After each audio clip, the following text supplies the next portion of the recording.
O envelope era rígido, com aquele selo de correspondência registrada que já te prepara para o pior. Ele estava ali, entre um panfleto de mercado e a conta de água, mas era o único que parecia ter peso.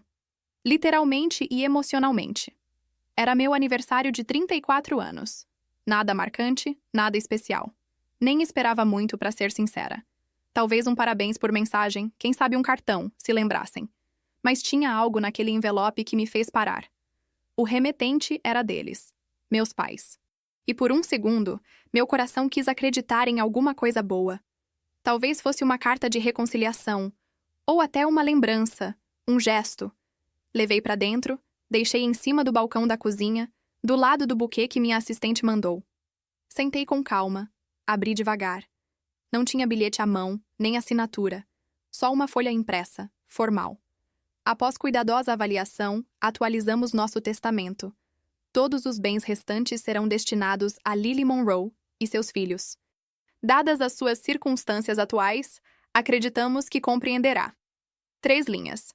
Nenhuma saudação. Nenhuma assinatura. No final, uma única palavra.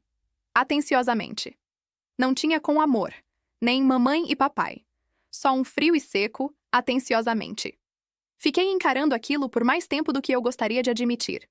O café na minha xícara ficou gelado. A cidade seguia seu ritmo pela janela. Buzinas, motos, o barulho abafado de uma obra. Mas para mim, tudo ficou em silêncio. Não era tristeza. Também não era raiva. Era a confirmação de algo que já vinha me incomodando fazia tempo, mas que agora estava ali, preto no branco. Eu não fazia mais parte da família, pelo menos não da parte que realmente conta.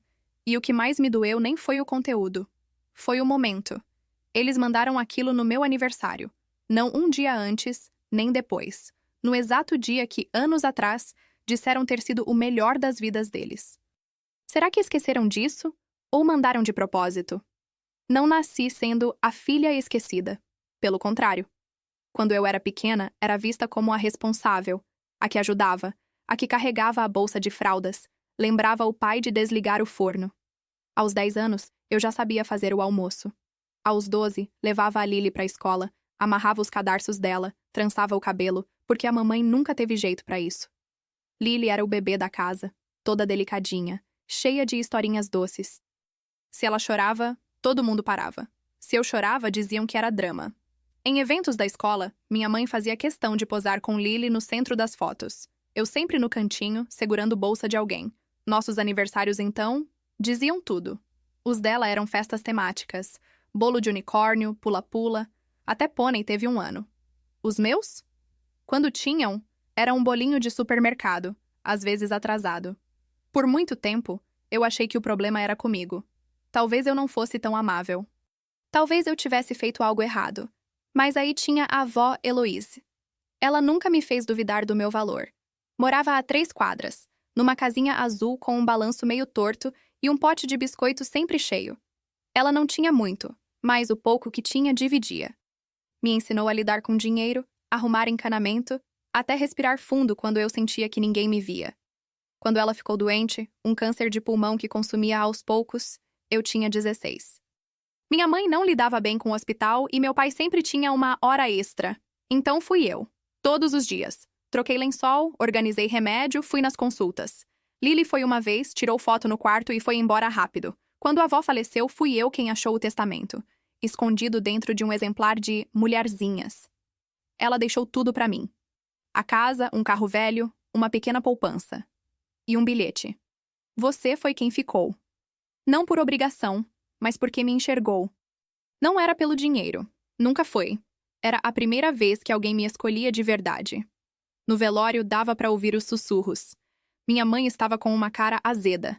Lily, toda arrumada de renda branca e maquiagem pesada, mal me olhou nos olhos.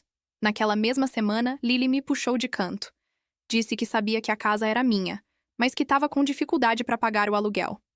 Posso ficar uns dias? Ela se mudou no fim de semana. Ficou 6 meses. Nunca pagou 1 centavo. Usava meu shampoo, comia minha comida, pegava meu carro escondido. E quando foi embora, nem se despediu. 3 anos depois, foi ela quem espalhou para todo mundo que eu tinha manipulado a vovó para ficar com tudo. Disse que era estranho só eu ter herdado. Que eu tinha me aproveitado de uma idosa vulnerável. Eu nunca rebati. Nunca confrontei. Porque nessa altura, eu já tinha entendido algo ainda mais gelado do que o silêncio. Eles não estavam me esquecendo. Estavam me reescrevendo. Mas às vezes eu me pego pensando, será que a Lily lembra das vezes que fiz sopa para ela quando estava gripada? Será que lembra de quando dormia agarrada comigo nas noites de tempestade, quando a mamãe deixava a janela aberta? Ou será que tudo isso simplesmente deixou de importar? Depois que ela foi embora, comecei a trancar as portas. Literalmente e emocionalmente. Sem mais mensagens no grupo da família. Sem mais, só até o próximo pagamento. Me mudei para um apartamento pequeno, mais perto da universidade onde dou aula à noite. Sociologia, na maior parte. Ali, naquela calmaria, encontrei um certo alívio. Um silêncio que, apesar de tudo, era meu. Minhas coisas, meu espaço, minhas regras. E mesmo que ainda exista uma pontinha de mágoa, ela já não dita mais quem eu sou. Porque agora eu sei. Tem coisa pior do que ser deixado de lado. É ser redesenhado por quem nunca te viu de verdade. Mas eu me vejo. E isso basta. Era o tipo de matéria que os alunos só faziam porque era obrigatória, não porque tinham interesse de verdade. Mas eu gostava. Me fascinava observar os padrões, as repetições, a forma como as pessoas muitas vezes acabam caindo nas mesmas armadilhas das quais prometeram fugir. Sociologia parecia simples para muita gente, mas para mim era revelador. Comecei a juntar dinheiro devagar. Pegava consultorias paralelas, aceitava todos os trabalhos que ninguém queria, plantões em feriado, revisão de currículo, auditoria de conteúdo didático, reunião via Zoom tarde da noite com doadores impacientes. Não era glamuroso, mas pagava as contas. E em 4 anos consegui economizar o suficiente para tirar do papel um projeto que era meu. Só meu. Criei uma ONG focada em educação prática para meninas adolescentes saindo do sistema de adoção. Aquelas que completavam a maioridade e de repente se viam sozinhas no mundo. A gente ensinava desde o básico, como entender um contrato de aluguel, como identificar um empréstimo abusivo, até montar um currículo sincero, mas eficaz. Elas chegavam desconfiadas, mas saíam mais firmes, com o olhar mais alto. Quando me perguntavam o que me inspirou, eu nunca dizia minha família, mas sempre pensava na avó Heloise. Pensava em como, muitas vezes, quem mais precisa de ajuda é quem menos sabe pedir. E foi assim, discretamente, que minha história começou a circular. Um jornalista local, quieto, observador, participou de uma das oficinas e escreveu uma matéria. O título? O motor silencioso da mudança. Achei bonito, mas não esperava repercussão. Porém, a matéria se espalhou mais do que eu podia imaginar. Ex-colegas, antigos professores, gente da igreja. Até meus pais viram. 2 semanas depois, reparei que meu nome tinha sumido do Instagram da Lily. Não era só bloqueio. Era como se eu nunca tivesse existido. Fotos de casamento em família onde eu antes aparecia agora estavam cortadas. Imagens de infância repostadas com legendas editadas. Numa delas, onde eu estava entre ela e a mamãe, agora só aparecia Lily com a legenda. Só eu e meus anjos da guarda. Achei que fosse erro do app, algum bug. Até ver a foto antiga da minha formatura na faculdade, aquela que eu mesma emoldurei e dei de presente pro meu pai. Na versão atual, eu não estava mais lá. Alguém realmente recortou a imagem. Com tesoura mesmo. Colaram. Colocaram numa moldura nova e penduraram na cozinha da casa nova da Lily. Vi isso num vídeo de tour que ela postou, mostrando a casa dos sonhos dela. Reconheci a moldura. Fui eu quem comprei. Não chorei. Mas fiquei olhando aquele espaço vazio por mais tempo do que devia. E me perguntei, será que quando decidiram reescrever a história, alguém parou para pensar quem escreveu o primeiro capítulo? Era uma terça-feira cinza, com garoa na janela e um sanduíche gelado largado na mesa do meu home office. Eu estava revisando propostas de financiamento quando ouvi batidas na porta. 3 toques firmes. Depois, silêncio. Ninguém tinha avisado. Normalmente as pessoas mandam mensagem antes. Ou nem vêm. Abri a porta. Lá estavam. Minha mãe, minha irmã e um homem que eu nunca tinha visto. Uns 40 e poucos anos, bem vestido, aliança no dedo. Depois descobri que era o novo marido da Lily. Pareciam ter ensaiado tudo. Cabelos impecáveis, roupas alinhadas, sorrisos forçados. Rachel, disse minha mãe com aquela voz meio ofegante, meio fingidamente doce. Como família, achamos que já era hora. Hora de quê? Ninguém explicou. Também não pediram para entrar. Simplesmente entraram.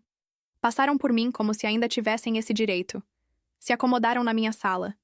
Lily se jogou no canto do sofá, igual fazia no ensino médio, só que agora usando salto, maquiagem carregada, parecendo uma mulher interpretando a menina que um dia foi.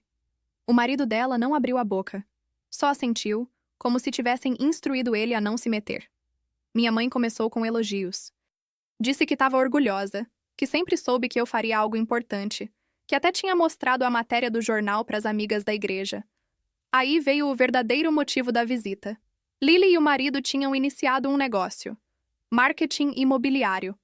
Diziam que era promissor, mas precisavam de capital. O banco não quis liberar o valor total, então queriam que eu fosse a fiadora, só por 1 ano, talvez menos. Alguém com nome limpo, histórico estável. Sei que as coisas ficaram meio tensas por um tempo, disse minha mãe com os olhos arregalados. Mas família sempre se encontra de novo, não é? Lily não falava. Olhava para o colo, do jeito que fazia quando sabia que ia mentir. Eu não respondi. Nem sim, nem não. Só fiquei ali, olhando os 3 sentados no sofá que eu comprei, na casa que eu construí, me pedindo confiança como se nunca tivessem quebrado isso antes. Fui até a cozinha, peguei um copo d'água, deixei na mesinha, em silêncio. Aí Lily levantou o olhar. Achei que você entenderia, sussurrou. A voz trêmula, mas o rímel intacto. Pensei em responder, em listar todas as vezes que ela não me entendeu. Todas as vezes que me ignorou, me apagou, me substituiu. Mas não disse nada. Fiquei olhando a água no copo até ela parar de se mexer. Eles não ficaram muito. Nem terminaram o pedido. Nem tomaram a água. A porta se fechou devagar, com aquele tipo de silêncio que pesa mais do que uma porta batida. Fiquei parada ali, no vazio que deixaram, pensando, será que eles realmente achavam que eu ia esquecer? Dessa vez, o envelope não veio pelo correio. Foi entregue em mãos. Mais grosso, mais frio. Um processo. Minha própria família estava me processando. A acusação?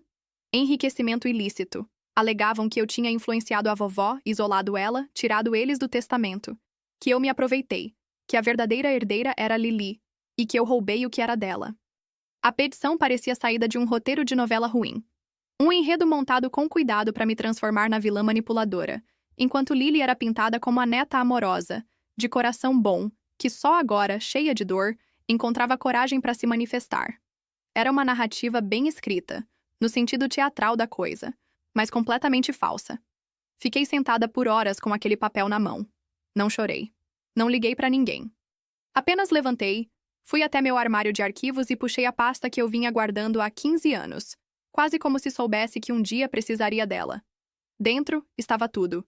Registros médicos, receitas dos remédios, bilhetes que minha avó me escrevia quando ainda conseguia, fotos nossas no jardim da casa dela, outras no hospital, e até imagens de Natal, comigo assinando os cartões por ela quando suas mãos já não conseguiam mais segurar uma caneta. E, é claro, o testamento. Assinado, registrado, com firma reconhecida e carimbo da corte. Datado no mesmo dia da morte dela. Eu não precisava provar nada para ninguém, mas iria. E da forma mais correta possível.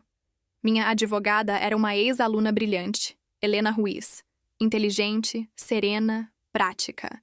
Ela já tinha me surpreendido na época da faculdade com uma dissertação sobre disputas familiares por herança.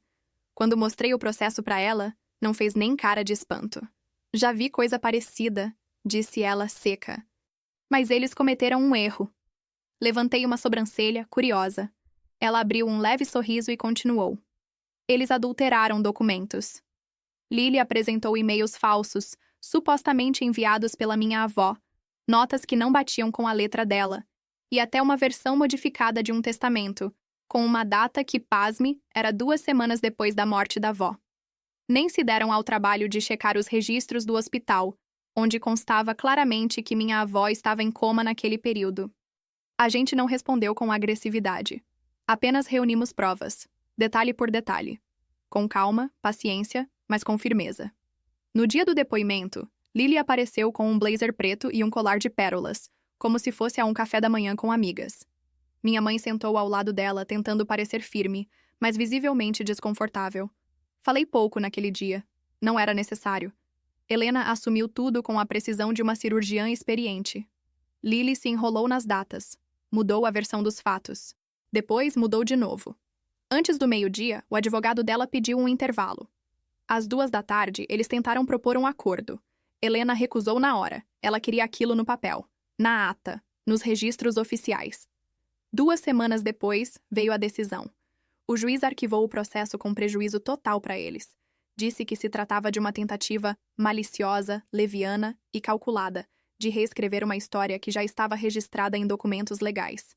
Na linguagem do tribunal, foi uma vitória. Mas no mundo real, no mundo dos sentimentos e das relações humanas, não tinha como chamar aquilo de vitória. Minha mãe não me ligou. Meu pai também não. Mas me mandaram uma captura de tela. Era um story da Lily, com o rosto inchado e as lágrimas descendo. A legenda dizia: "Tem gente que mente até sobre a própria família por dinheiro", sem citar nomes. Mas todo mundo sabia de quem ela estava falando. Desliguei o celular por 3 dias. Quando religuei, havia uma única mensagem de voz da Lily. A voz dela estava tensa, irritada, controlada. "Espero que você esteja feliz. Você destruiu tudo. Mamãe não fala mais comigo. Os investidores desistiram. Tivemos que fechar o escritório. Eu precisava de você." E silêncio. Não era um pedido, nem um pedido de desculpas. Era uma acusação disfarçada de desabafo. Eu precisava de você. Como se o fato de ter precisado de mim uma vez justificasse tudo o que veio depois. Como se isso lhe desse direito de me machucar quantas vezes quisesse. Não apaguei o áudio. Mas nunca mais ouvi de novo.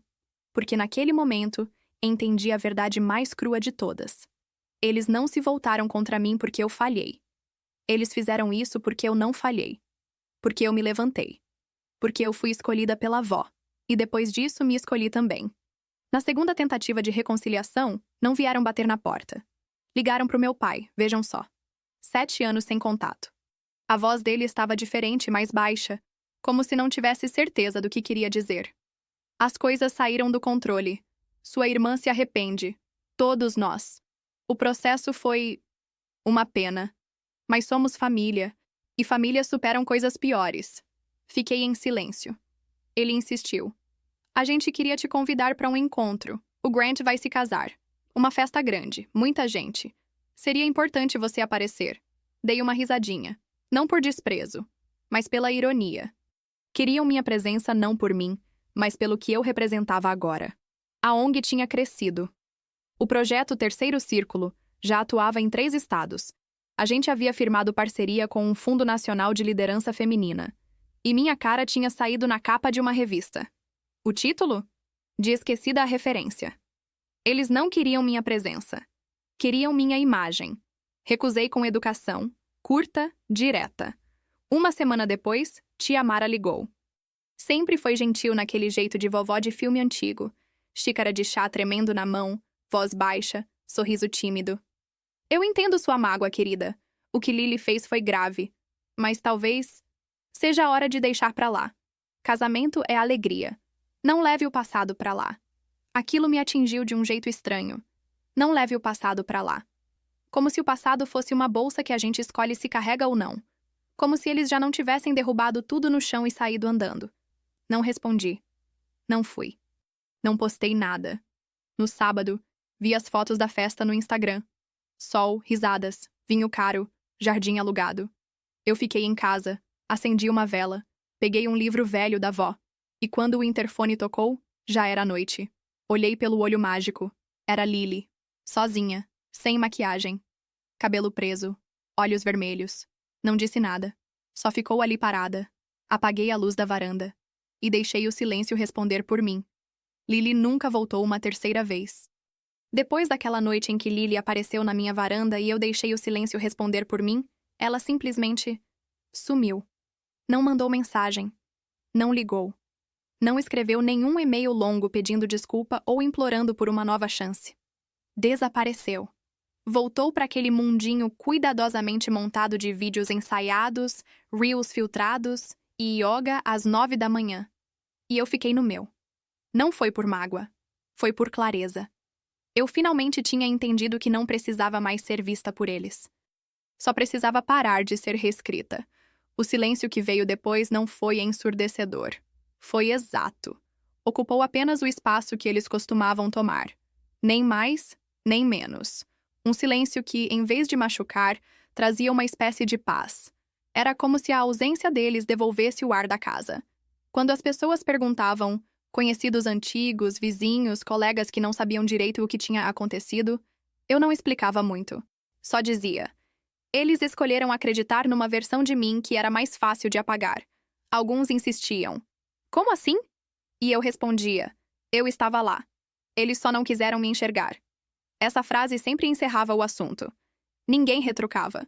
Porque a verdade, quando dita com calma, não precisa ser defendida. Ela não precisa gritar. Não precisa ser provada. Basta ser dita uma vez, só uma. Eu não apaguei ninguém da minha vida. Não postei nada em resposta. Não queimei fotos, nem devolvi cartões antigos pelo correio. Deixei tudo onde estava. Nas gavetas, nas caixas de e-mails antigos, nos cantos da casa que eu já nem abria mais. Algumas memórias não precisam de ponto final. Só precisam de limites. E isso era o bastante. Na primavera passada, resolvi pintar o corredor do apartamento. Escolhi um cinza claro, sereno, limpo. Tirei todas as fotos da parede. Todas. Não por raiva, mas por necessidade. A poeira atrás das molduras era prova de que o tempo já tinha passado por ali. Elas estavam paradas demais. Ficaram para trás. Teve uma foto que eu quase deixei. Um retrato espontâneo, sem pose, só eu e a avó Heloise sentadas no balanço da varanda dela, cada uma segurando uma caneca de chá toda diferente da outra. Sem maquiagem, sem filtro, só a gente ali, presente uma na vida da outra. Mas quando tirei a moldura da parede, percebi que tinha algo escondido atrás. Um segundo retrato, dobrado, com as bordas rasgadas. Era da minha formatura na faculdade, a versão completa. Eu, bem no centro, com os braços em volta da Lily e da mamãe. Antes de alguém ter me recortado daquela imagem. Alguém, em algum momento, tinha escondido aquela foto atrás da outra. Talvez eu mesma, talvez não. Talvez eu tenha tentado guardar aquilo lá atrás, para não olhar de frente. Ou para não esquecer que um dia, mesmo que por um breve momento, a gente já foi uma família. Ou pelo menos parecia ser. Tirei a foto rasgada de trás do vidro. Não colei de volta, mas também não joguei fora. Coloquei a moldura vazia de volta no lugar. Não como um lamento pelo que faltava, mas como lembrete. O que foi embora não precisa ser substituído. Só precisa ser nomeado, uma vez, em silêncio, e deixado onde pertence, no passado. Porque se um dia eles apagaram meu rosto da foto, será que eu algum dia tive motivo para pendurar aquela imagem de novo?